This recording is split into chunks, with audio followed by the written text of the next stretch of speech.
We are rolling. Okay, so first thing is introduce yourself. My name is Greg LeFever. And your business. LeFever Wellness. And can you give me a brief description of the business? LeFever Wellness is a total health and wellness company. I provide fitness services, nutrition counseling, diet, and food management counseling as well.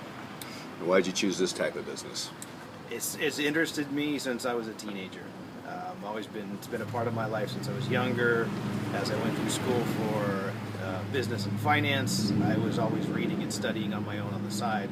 And this is a great way to help people. I found that I prefer to help people rather than just work for somebody's company. Oh, very good. What's your background, education, work experience? Education, Yeah, how'd you get started? I actually have a business degree, a finance degree from Cal State Fullerton. So as I worked in the corporate world, I learned the business skills of financial management, people management, all the skills you need to have and run a business and manage operations. And when the opportunity came up to start my own business, then I became certified, which was really a natural, easy thing for me to do since I've been studying all the fitness and the physiology anyways. So I became certified by National Academy of Sports Medicine.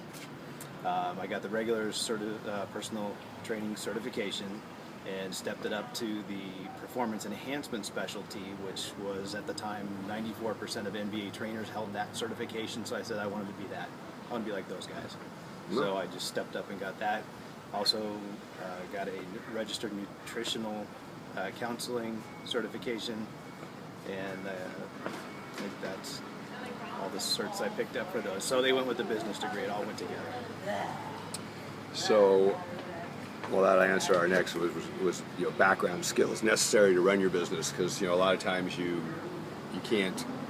get a degree but you can't get the job because you don't have the work experience. But my corporate experience, I had 18 years of corporate experience in various levels. So just understanding how the business runs, how people work, how marketing and advertising, the experience I had from that, I could just take those elements and apply them to my own business and focus them on fitness. Did you seek advice from others for your business? I did. When I started, the boot camps in particular were getting hot at the time I started. There were a few guys nationally that were the experts at the time in the fitness world. So I joined some groups, some mastermind groups with those guys for consulting and business development to learn how to maximize marketing and expenses and revenues and such in that type of environment. So how has social environments impacted your business? That's become the key element. This people with the Facebooks and the Twitters, everybody's talking about their weight loss or their workouts. So having people that are willing to do that is key, and staying on that on a daily basis, being out there in somebody's face all the time with a positive comment, a client success story. It's critically important to be out there showing those things, not only pictures but comments to people on a regular basis. How about economics Been interesting. With the change in the economy about 2008, I believe it was, personal training, home training was big. That was my start, was in-home personal training with some group things on the side. And with the economy change, even the more affluent people pulled everything back, and fitness is really a luxury for most people. It's not a necessity. Well, they believe it is not a necessity. I train a lot of people that it truly is a necessity, but in their mind for financial expenditure, it is not. So changing the business model and the clientele to match the economy has been important. So from more expensive one-on-one trainings to group trainings where it's less expensive but still delivering a great product has been key. How about environmental environments? How about the environmental issues? Have they impacted your? No, really no. A lot of my stuff initially I was outside. I took advantage of the Southern California weather and the environment. I was located near the coast, so it was beach weather most of the time.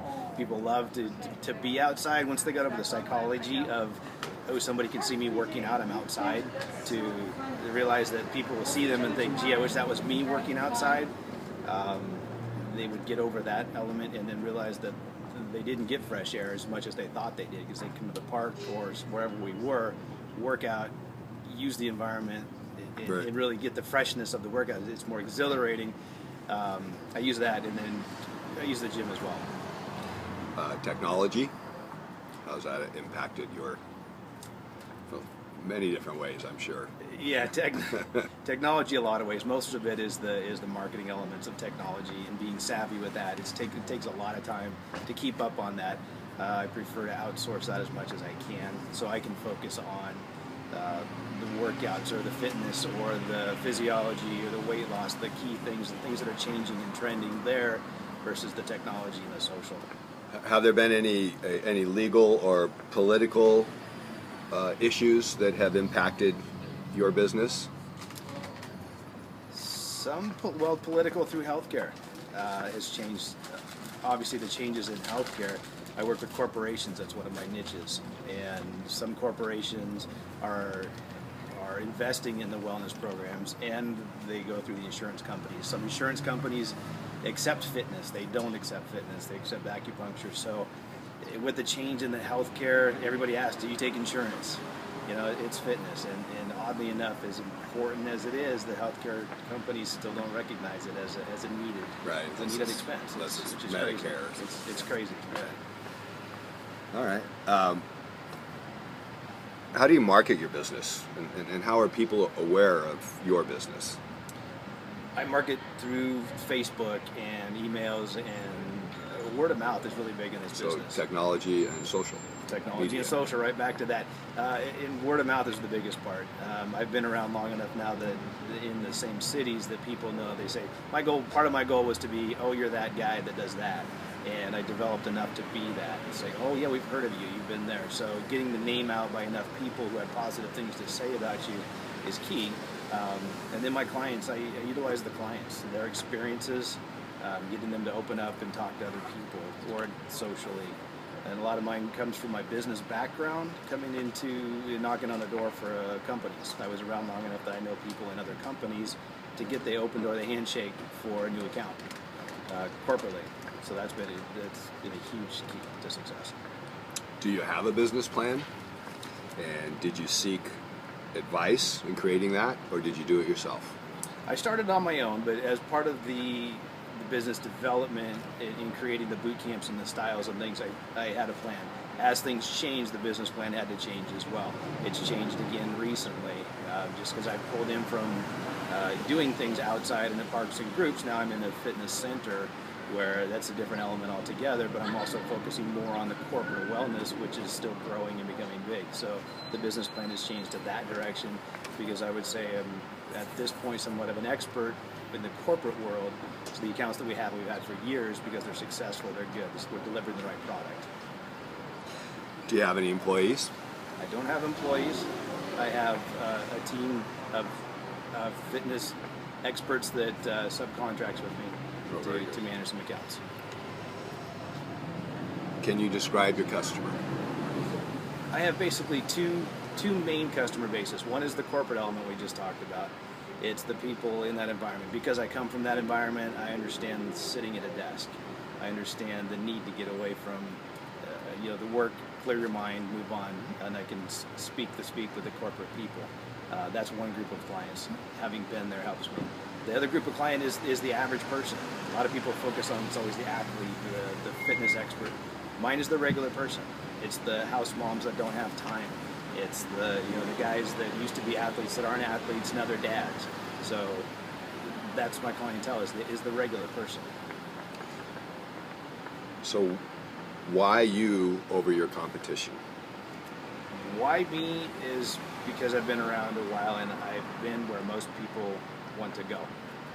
What I mean by that is, being my age, I understand aches and pains that the average people get. I understand how to make them go away or work around them.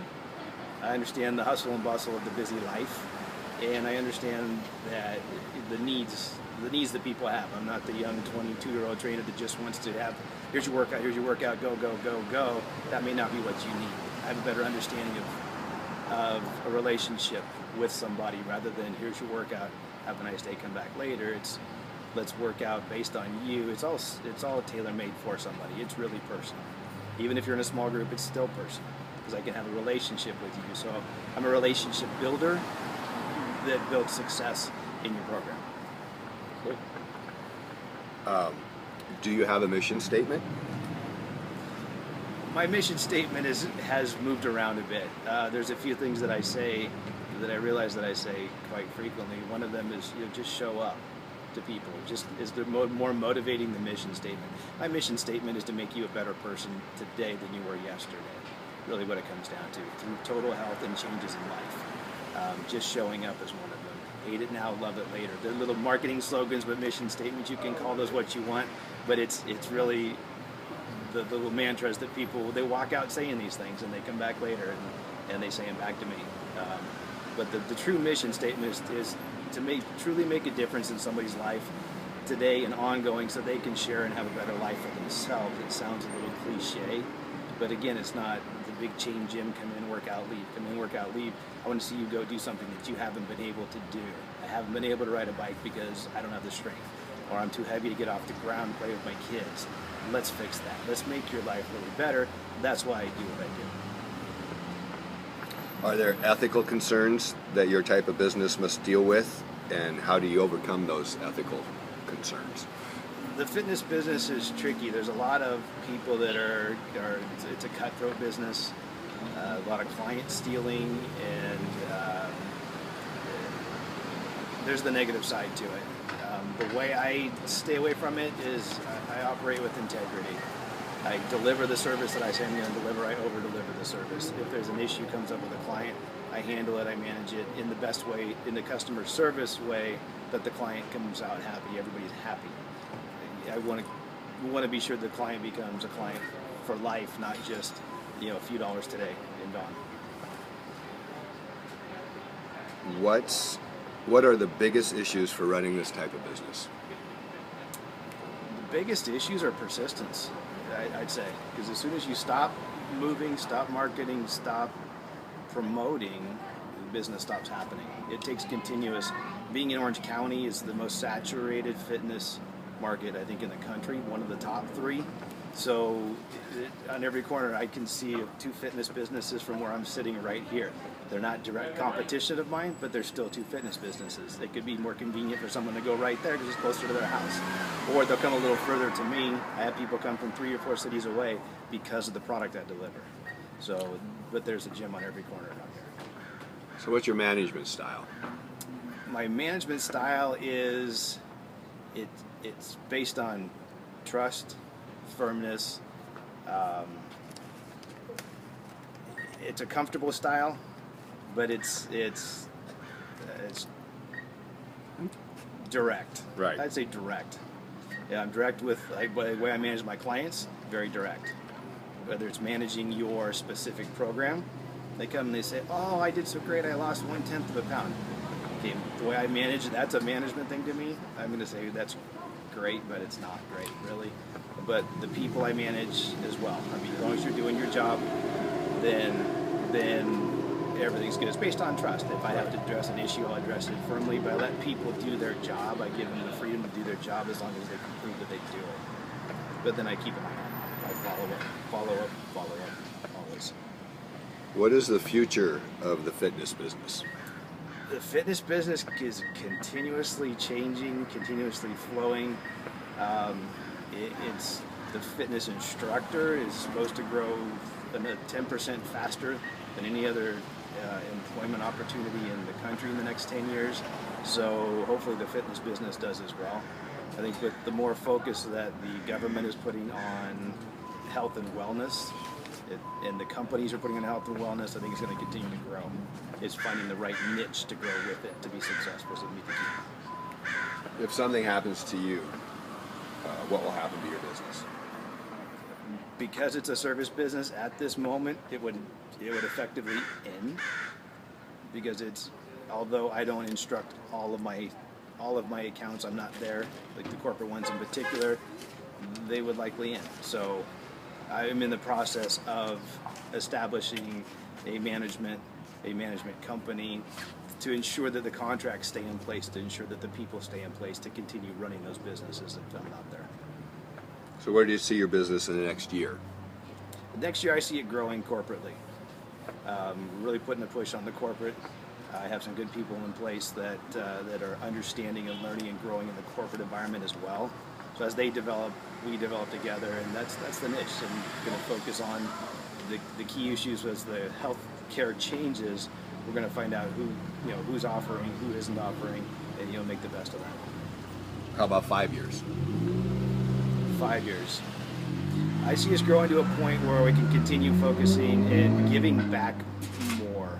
Part of my goal, and the reason I do this is to help people, but also giving back. The giving back comes from starting the nonprofit. Can you see this or no? The nonprofit of... Yeah, we can see it now. Okay, Keep Fit America is one of our give backs, myself and a good friend of mine. We started this to help fight the childhood obesity issue. We heard it's 66% of Americans are overweight or obese, but that is also kids who now have onset of adult illnesses, crazy things that are happening to these kids now that never happened before. Never in our lifetime we heard of.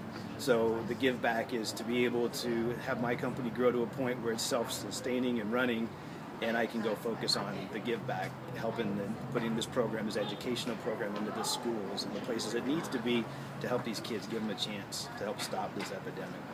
So more of a philanthropic goal in the next 5 years. All right, well, one last question, and then that will wrap this up. Did you learn anything from this interview? I did. Which was? I learned that I need more direction. I think key planning, a few elements.